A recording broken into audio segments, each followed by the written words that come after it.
This segment of Long Island Talks on LongIsland.com is brought to you by Bagel of the Month Club, powered by Bagel Boss. We're back at it here on LongIsland.com, Long Island Talks, continuing our talks with chefs in a pandemic.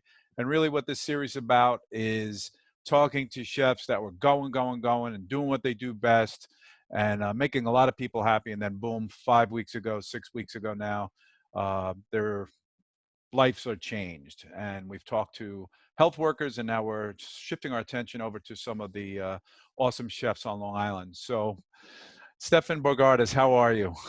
Pretty great. Thank you so much for having me on today, Kevin. You're absolutely welcome. You know, I like to rename this series like "What the fuck happened" is where we're going with this. You know, and in your words, how has your life changed professionally? First of all, how are you personally? We're pretty good.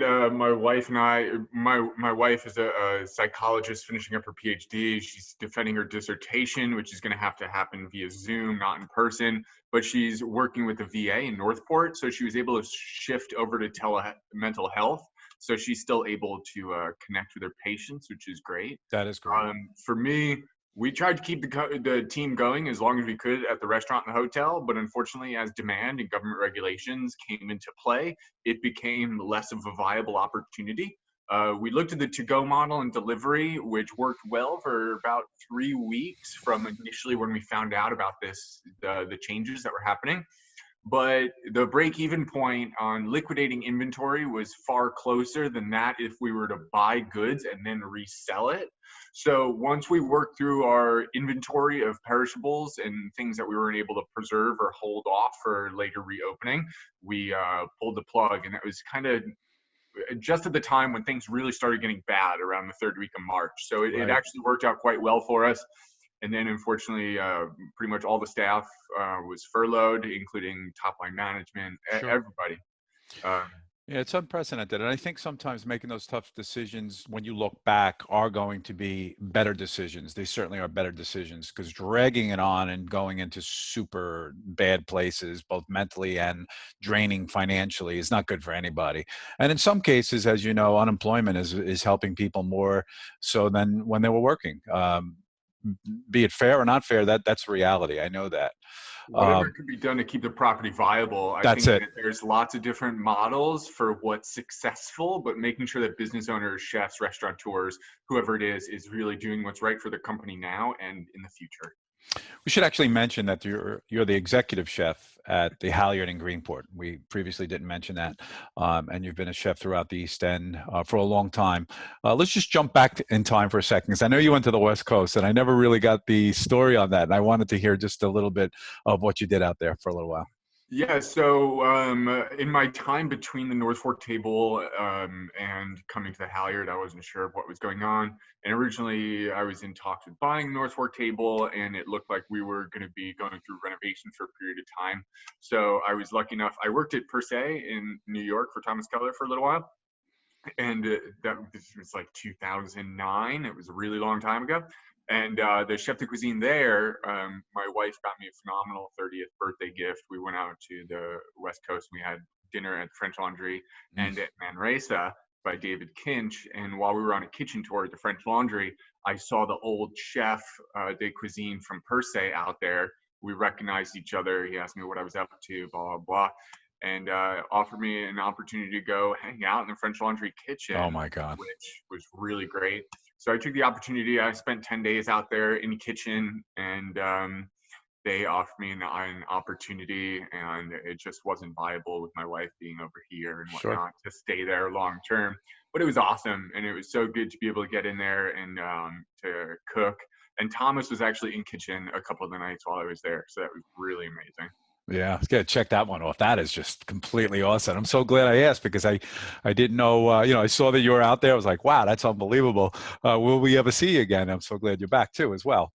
Yeah. So what are you doing personally now? I know you love motorcycles. I guess you love to go fast, because I asked the question, what would you do if you weren't a chef? You want to be a Formula One race driver. And that's really cool that you answered that. You love the need for speed? I do. I like it a lot, and one of the cool, like, I like numbers and how that makes your brain work, and specifically like operating a vehicle at speed and safely on a racetrack, like the negotiations that you have to do about the timing and the speed going into corners and such. I think it's really, really, really amazing, and it's cool, and they really are like businesses too. So Formula One, I think, could be really interesting in a different life or a different world or Mhm. whatever. I could see it totally working. Well, But personally, right now, luckily, I'm helping my brother-in-law out a little bit on the vineyard. He's doing some delivery routes. Giovanni Borghese at Castello de Borghese Vineyards here in Cutchogue. Um, he's delivering wine all across the East Coast. He's done Boston, Connecticut, Philadelphia, where people are calling and placing orders, and then he's offering free delivery. So I've helped him out a little bit on the property with loading the truck and just organizing orders and things like that. We are still cooking a lot at home. We're doing Instagram Live with the Halyard Greenport and the Soundview Greenport Instagram hashtags. And I'm exercising daily. I'm a big exercising buff. My wife and I go on walks all the time, awesome. lifting weights, doing yoga, getting outside. But luckily, because we do live on a vineyard where my wife and her brother own it, we have the opportunity where we have some good space, so we're able to spend some time outside and not be in contact with too many people. So we are pretty strictly adhering to the quarantine. I call this crisis just from the perspective of staying home. It's like the snowstorm that has never ended. And, you do want to find a silver lining in things. And I have to tell you, I'm doing things that I'm usually go, go, go, but I'm doing those walks. I'm exercising more than ever. I mean, what's going on? I mean, that's a really good positive thing for people. And I hope that's coming out with most people. Because if you're working to afford to live on Long Island, you're not able to enjoy these things. So that is a big bonus plus, I think, on this whole thing. I think this has been a really great opportunity. It's kind of forced a bit of a slowdown, and it's a place that people don't always like to go, is inside and internally, and trying to figure out what your needs are and how to convey them to the world and meet them for yourself. It's been a great opportunity where people have had that time that forces us to do a little bit of that introspection and to really focus where we're putting our energy outside in the world and in our own beings and how to best navigate this moving forward. So hopefully, I mean, it's a quintessential springtime of regrowth and focus moving Yeah, forward. it matches. Just want to move a little bit to local farming, local, if you will, provisions that you are involved with both personally and at the restaurant, and how that would be affected, if at all, during this time. But what do you like to do with local provisioning for what you cook? So personally, I I eat huge bowls of salad every day with vegetables and then some kind of small sustainable protein, whether it's like I love canned sardines, like really good So sardines. do I. A Uh, lot of people do not. I love sardines. Costco, they sell a great boneless, skinless sardine. They're Oh my sustainable. God. They're packed in olive oil. It's a great price. It's an awesome package. But like eggs, now thankfully seafood shops are still open, so you can get things like scallops. But I make a big salad, usually with olive oil and some kind of vinegar, with a little bit of salt, whatever vegetables we can get, and then some little bit of protein, maybe some like wild rice or bulgur or something. And that's what we eat. So there's a biodynamic farm ran by Ira Haspel right here in Southold. It's called KK's The Farm. I buy a ton of produce from him in the summertime, and I personally purchase a lot of lettuce from him because it's what I eat. Since I think in 3 weeks we've gone through 9 pounds of lettuce just between Allegra and I, and that's a lot of lettuce, let me tell you. But I mean, we just have big Wow. handfuls of lettuce in a big bowl, and we put whatever we want in there. I put hot sauce on it, and Are you a vegetarian, or are you eating actual meat as well? no, I am also an avid bow hunter, so I have quite a lot of venison that I've been working through with my freezer, and we buy some fish and things like that. Yep. I think that we should be eating smaller things, so things like sardines and eggs. Like we shouldn't be focused on that big, like meat Lasagna. and Yeah. tuna and like the really big proteins that take a long time to produce. I think as a culture, we should eat smaller things more frequently, like sardines and eggs and that kind of sustainable stuff.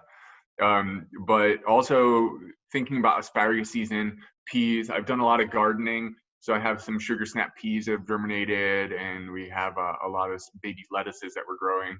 We have some English peas and green beans and cucumbers and some cantaloupe melon. So I have a little bit of a green thumb, though it does take a lot of focus and attention that It I usually does. don't have at this time of year. Yeah. Wow, that's really inspiring. That's fantastic. I love that. What can be grown right now? Because again, when we're home, can just about anything, tomatoes, is everything ready to go put in the ground now? Or are we So just a little early on a couple of I things? think it's a little early on a Yeah. lot of things, but lettuces, like especially I like really like spicy mustard lettuce greens, Hmm. um, and they usually sell some kind of like spicy mix or something along those lines. You could buy it at any like garden store. You just get some seeds and some good potting soil or something. Find a little area of dirt, sprinkle the seeds, and then cover it with the potting mix, and let it go 2-3 weeks. And before you know it, you'll have dinner ready to go. Before you know it, you'll be going through 9 pounds a week like you. That's a goal. Any other positive energy you want to throw out to the universe here today with us? I've been sober for 7.5 years. I had a problem Congratulations. with alcohol for a long time, and through that sobriety, it took me about 3 years, but meditation. I mean, it is, from a scientific standpoint, it is life changing for what it can do to your brain and your energy and that flow. And having the opportunity to slow down a little bit and I meditate daily, even if it's just for 3 to 5 minutes, and ultimately building up to whatever works for you. I try to sit for about 15 to 20 minutes in the morning, and then hopefully again at nighttime, another 15 or 20 minutes. And having that opportunity to process your thoughts and again, focus the energy and where you're putting it out. And kind of like just slow down a little bit and organize yourself and your thoughts. Meditation is a huge part of who I am, and it helps me to be a great leader and a member of the community. My family's laughing at me because they're like, "Why are you coming in here and talking to people on a screen?" You know, that kind of a thing. But that's what makes me happy, and I hope you didn't think I was coming off like, very aggressively. But it helps me to talk to people, and I don't want to go too deep in this, but I want to ask you about alcohol. Was alcohol a symptom of the business you were in, genetics, or just bad habits from teenage years? I have my own story about this. That's why I ask. It's a great question, and I feel like it changes depending upon who you talk to. Like I think that there's kind of like there's that piece of faith where no matter what's going to happen is going to happen no matter who you are or what you do or whatever. And like ever since a young age, like I always had to, we refer to it as like the ism, where you just, they say alcohol is but a symptom of the disease, and that there's lots of ways for it to Hmm. manifest itself. But it's a compulsion for more ultimately. And I was never really like satisfied with who I was or how I felt, or I didn't feel safe in my own skin. And then I found alcohol, and it washed away all that for so long, and it worked as a great resource for a long time in helping me to feel okay with who I was. But then ultimately, you hit a point where it just stops working, and when it stops working, that's when you're really in trouble because you had something that You provided for you fall. for so long that's not doing that same thing. But that's where sobriety and spirituality and meditation and self-care can really take over. And I think that I'm a better person today, and I am more who I am because of what I went through with that. Wow. I didn't think we'd get into the subject, but I love it because I think this is the subject that people need to hear about more of. So I appreciate your honesty in coming out with that. It's fantastic. For sure. Really cool. I think if there's anyone who's struggling with substance abuse or mental instability or health or whatever, there's always resources out there. And I think that it's something that as a culture, people don't talk about as much. And I mean, it's a really, from PTSD and veterans to addiction and substance abuse, like whatever you're struggling with or whoever your loved one's struggling with, there's always resources out there. But one thing that I think is important is if the time is right, there's nothing someone can say that's Yes. wrong. It's got to be But if here. the time is wrong, there's nothing you could say that's right. So I think that like if there is someone in your family who's struggling and it's not the right time for them, like there's not a lot you could do. But when the time is right, no matter what you say, or if you're able to find resources or guide them in the right direction, it's really beneficial. Great advice. Awesome. But that also answers your affiliation with the Need for Speed, and that you still love that adrenaline, which is part of what we're talking about. because I find that too, that I'm always attracted to things that would be borderline, getting that adrenaline up, if you know what I mean. I love the piece that Newsday came out with when you rode off with your motorcycle. You still have the motorcycle? You still take it out? I still have that one specifically. Yeah, it's a 2013 Ducati Street Fighter 848. Oh, I had four different Ducatis. I was engaged to a girl up in Rochester, and I was living up there. We were saving up for a house. My mom was an operating room nurse and always told me no tattoos, no motorcycles. And the girl broke my heart around 2015 on Valentine's Day, and I was kind of like struggling with that, like figure out who I am as an individual and what am I going to do. And I met this girl, and she rode motorcycles. And of course, I was like, oh, well, I rode motorcycles too. So I went out and I bought a Ducati off Craigslist. And the motorcycle lasted way longer than that girl did. And it helped me kind of figure out who I am. And I have had a bunch of different bikes. But this was the first bike that I saw when I started riding. And I was like, man, I would love to have that. But it was a little bit out of my price and experience range.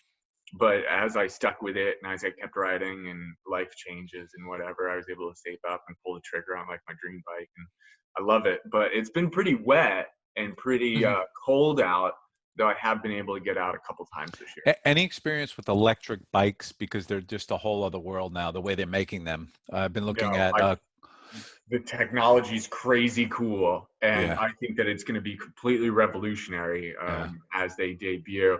And even using some of that hybrid technology that they have on cars, if that's ever able to get worked out in a bike, like I've driven a couple Teslas, and like that electric power delivery, It's the torque.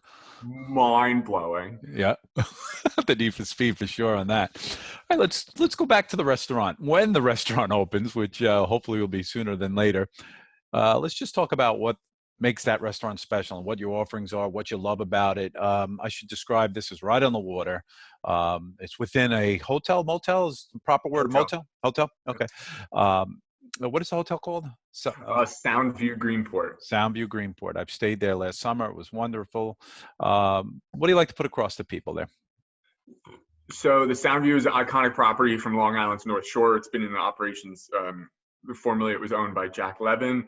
I believe that it was in the 1940s that he started the property off, built it up by pieces, and now it's a 55-room hotel on a quarter-mile-long private beach looking out on the North Shore of Long Island. We have some phenomenal sunsets. Yes. It was renovated and purchased 3 years ago by Eric Warner and Eagle Point Hotel Partners. The food and beverage operation struggled a little bit for the first 2 years there, but myself and the new management team came on last January, and we've been working through it. We've done a lot of changes. We have a really great team of individuals that have poured their heart and soul into it. And my own background, I did contemporary fine dining for a long time. I worked at the Breakers Hotel in Palm Beach, Florida. I was at Danielle Ballud's restaurant Danielle on the Upper East Side. North Fork Table and Inn, obviously, for Claudia Fleming and Jerry Hayden for a long time. But this is the first time that I also ran a country club up in Rochester. That was the first time that I was really in charge of a large operation. But Soundview's big. We have our certificate of occupancy is 255 seats. So we do weddings up to 175. We can do up to around 500 covers for dinner. So it's a very, very, very large operation. And we focus on dedicating really wholesome and nutritious food that's locally sourced when possible and is in the mentality of having refined cuisine, but having it be comfortable and approachable at a great price point. So we're really thoughtful in our approach, but it's really simple. There's no tablecloths. It's just beautiful, warm wooden tables with a very like rustic, casual feel to it. And it's a special place. We also just recently bought Harborfront Inn in Greenport as well on Main Street, looking out on the North Ferry from Greenport. And we are renovating that and putting in a small food and beverage component, which is going to be opening up in June. So great news. Kind of expanding our operation, and that's going to be a very like beverage centric kind of nautical like tavern that has a small food component. But I highly recommend, if you've never been there, please come by and check out the Halyard at Soundview Greenport. It's a beautiful place, and hopefully we'll be reopening somewhere around that May 15th time as government regulation permits us.